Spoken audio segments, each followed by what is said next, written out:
हे everyone, good morning. तो friends, कैसे हो आप सब? आई होप आप सब बहुत अच्छे होंगे। मैं भी अच्छी हूँ और आप सभी का स्वागत करती हूँ मेरे चैनल लाइफ ऑफ नीरा में। तो ये सुबह सुबह का समय है, घर के सारे काम ऑलमोस्ट खत्म हो चुके हैं, बस एक आध दो काम बाकी था जो मुझे नहाने के पहले करना था। तो मैं आ गई हूँ बालकनी। तो आज मुझे बालकनी क्लीन करना है क्योंकि काफ़ी गंदी हालत हो रखी है और कबूतरों ने मतलब आतंक मचा रखा है। आज इसे मुझे धोना है और प्लस मुझे अपनी वॉशिंग मशीन थोड़ी बहुत क्लीन करनी थी क्योंकि बाहर रखा हुआ है और कवर भी नहीं है, तो बहुत गंदा हो रहा है और मुझे बहुत ज़्यादा अफसोस हो रहा है कि सिर्फ कवर की वजह से ये हालत हो रही है। तो अब जैसे भी मुझे सबसे पहले इसमें कवर लगाना है। लिए हुए देखिए 3-4 मंथ हो गया, बट कवर आजकल वाला के चक्कर में, मतलब मैं कितनी बार मार्केट गई कवर के चक्कर में, बट मैं वापस आ गई बिना कवर लिए। मार्केट जाने के बाद दिमाग से निकल जाता है कि कवर के लिए भी आई हूँ, मतलब बहुत सारा काम लेके जाती हूँ ना, और कवर फिर भुला जाती हूँ कि मुझे वॉशिंग मशीन का कवर भी लेना है। तो अब जैसे भी ये लेना है और उसके बाद ये जो आप देख रहे हो सिटिंग के लिए जो सोफ़ा लगा हुआ है वो मैं दीवार की तरफ डालूंगी क्योंकि यहाँ पे बीच में रखे रखे ना प्रॉब्लम ये हो रही है कि इसके ऊपर जस्ट एसी वाला जो रहता है ना, आउटडोर वाला, वो है और कबूतर उसमें बैठ के आराम से इसके ऊपर लैटरिंग मतलब आतंक मचा के रखे हुए हैं, हालत ख़राब करके रखे हैं। तो ये एरिया को मैं इस साइड दीवार की तरफ घसका दे रही हूँ और ये थोड़ा सा टूटा हुआ है, थोड़ा नहीं थोड़ा ज़्यादा ही टूटा हुआ है। एक्चुअली ये 25-30 साल पुराना है। पहले जो स्प्रिंग वाले सोफ़े नहीं आते थे वो है, जिन्हें आप सीधा करके भी रखो। ये एक्चुअली सिंगल वाला है और फिर आप फोल्ड मतलब ऐसे लेटा भी सकते हो, वो वाला है। तो मैं ऐसे बैठने के लिए यूज करते हैं हम बालकनी में, तो इसे ही मैंने डाल दिया है क्योंकि चल रहा है तो चल रहा है, तो फिर हम क्यों यहाँ दूसरा रखें।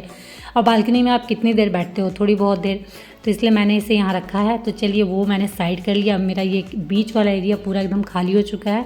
तो पूजा के बर्तन कुछ धोने थे तो वो भी चलिए ले आते हैं। तो वो भी मैंने धोना स्टार्ट कर दिया था क्योंकि पूजा के बर्तन मैं बालकनी में ही धोना मुझे बहुत अच्छा लगता है क्योंकि पूजा के बर्तन मैं किचन में कभी नहीं धोती हूँ। सकरी जूठा वहाँ रहता है ना, और ऊपर से नॉनवेज वेज सब वहाँ सारे बर्तन वहाँ वॉश हो रहे हैं, तो पूजा के बर्तन वहाँ धोना बिल्कुल पसंद नहीं है। तो उसे मैं बालकनी में ही धोती हूँ, बड़ा साफ़ सुथरा मुझे लगता है। तो इसे फटाफट धो लेते हैं क्योंकि ये बहुत बड़ा काम है। पूजा का बर्तन ये काफ़ी टाइम से रखा हुआ था, पूजा वाले मंदिर में ही मैंने साइड में करके रख दिया था, बट ये भी नहीं हो पा रहा था। मतलब बहुत सारे काम ऐसे मेरे छोटे छोटे रहते हैं ना जो पेंडिंग पड़े रहते हैं, जिनका मुहूर्त ही नहीं निकलता है। बोलते हैं ना कि दिन दिखा के इन्हें करना पड़ेगा, सेम वही हालत रहती है।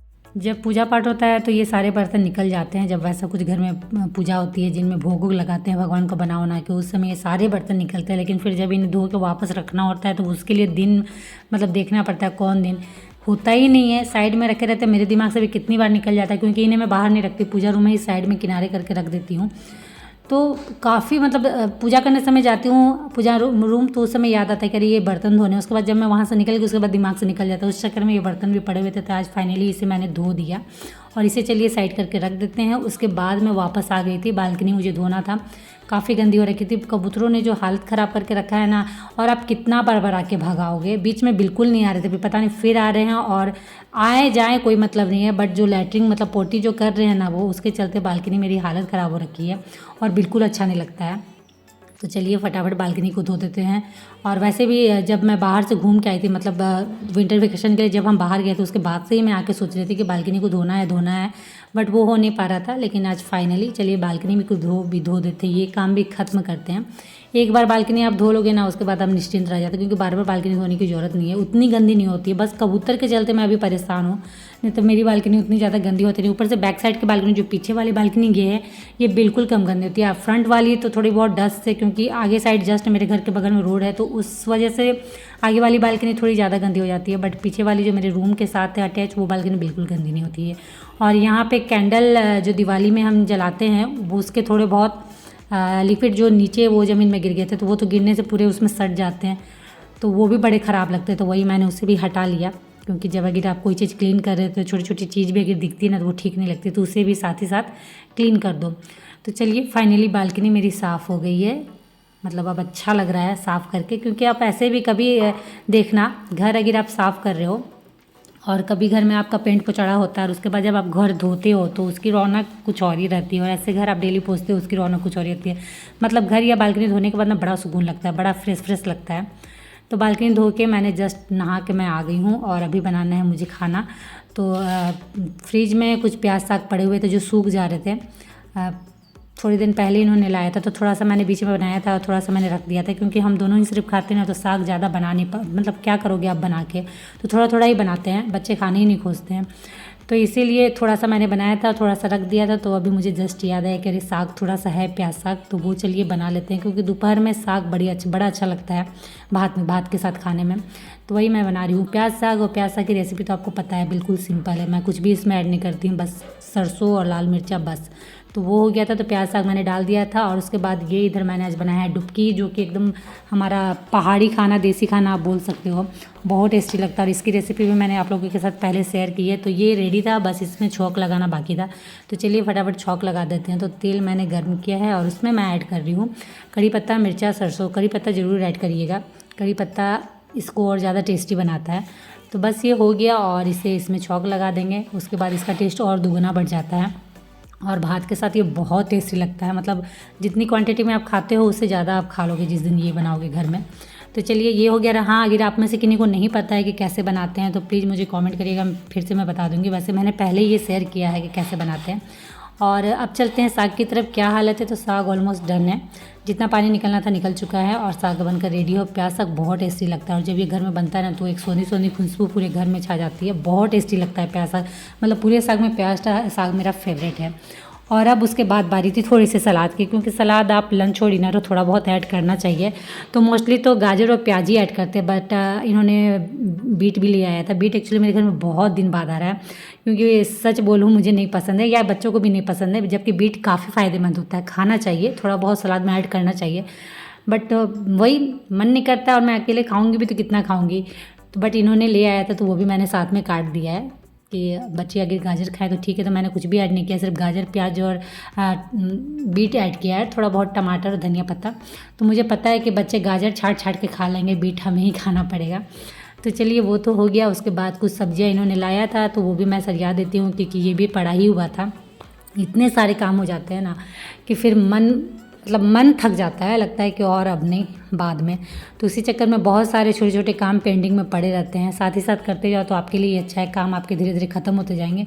लेकिन इतनी ज़्यादा थकावट हो जाती है सुबह से शाम तक काम करते करते कि फिर वो छोटे काम दिखते नहीं हैं, या देख के भी इग्नोर मारते हैं कि अब भी नहीं होगा, अब थक गई हूँ काफ़ी ज़्यादा।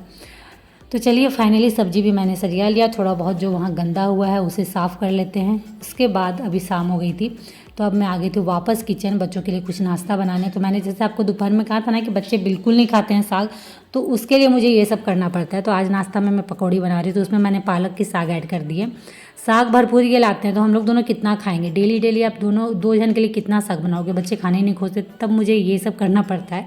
तो मैं क्या करती हूँ, जो भी साग है या जो भी चीज़ बच्चे नहीं खाते तो उन्हें थोड़ी थोड़ी थोड़ी करके पकौड़ी में ऐड कर देती हूँ और फिर बना देती हूँ। तो देखिए उसको बच्चे फिर बड़ी चाव से खाते, उसमें से नहीं निकालते हैं।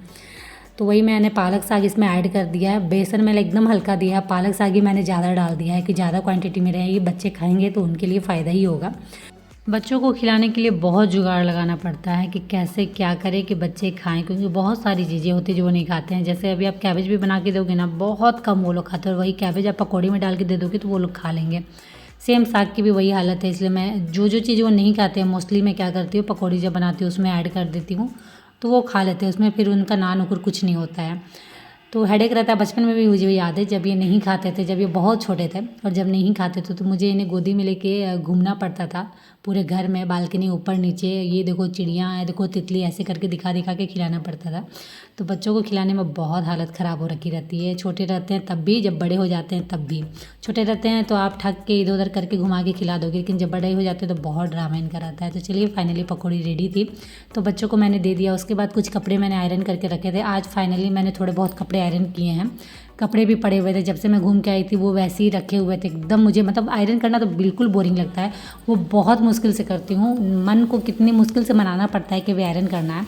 तो फाइनली आज थोड़े बहुत कपड़े मैंने आयरन कर लिए थे। ऐसे ही मैं डेली बैठूँ तो मेरे 3-4 दिन में कपड़े तो लगभग आयरन हो ही जाएंगे। तो चलिए इन्हें अरेंज करके रख देते हैं, साथ ही साथ बच्चों को पढ़ाने भी बैठ गई हूँ। तो दोनों काम साथ ही साथ चल रहे हैं, इधर बच्चों की स्टडी भी करवा रही हूँ और उधर अपने वार्डरोब को अरेंज भी कर रही हूँ। कपड़े थोड़े बहुत जो बाहर, क्योंकि ये साथ ही साथ कर दूँ ना तो ठीक है, क्योंकि कपड़े आयरन करके मेरे 2-3 दिन पड़े रहते हैं ये अरेंज करने के चक्कर में। तो इसलिए मैंने आयरन करके रखा था और मॉर्निंग में ही रखा था आयरन करके, बट देखिए मॉर्निंग से अभी रात हो गई है लेकिन उसे अरेंज करने का टाइम ही नहीं मिला था। इसलिए अभी दोनों काम कर रही हूँ, बच्चों को पढ़ा भी रही हूँ और इसे अरेंज भी कर रही हूँ, इसलिए दोनों काम हो जाएंगे। बच्चों की स्टडी भी हो जाएगी और ये काम भी मेरा हो जाएगा। और उसके बाद फिर लगना है खाना बनाने, मतलब सर्दियों में ऐसे ही झटपट सारे काम करने पड़ते हैं। तो दिन छोटा, टाइम कम, तो फटाफट सारे काम करने रहते हैं। सुबह से उठ के जो लगो रात कब हो जाती है पता ही नहीं चलता है। तो चलिए फ्रेंड, इसी के साथ इस ब्लॉग को करती हूँ यहीं एंड, और उम्मीद करती हूँ कि आज का ब्लॉग आप लोगों को अच्छा लगा हो। तो अच्छा लगा फ्रेंड तो प्लीज़ अपना सपोर्ट दीजिए, प्यार कीजिए, लाइक करिए, शेयर करिए और मेरे चैनल को सब्सक्राइब जरूर कर लीजिएगा। तो चलिए आज के लिए इतना ही, मिलते हैं नेक्स्ट ब्लॉग में, तब तक के लिए बाय और आप सब अपना ख्याल रखिएगा।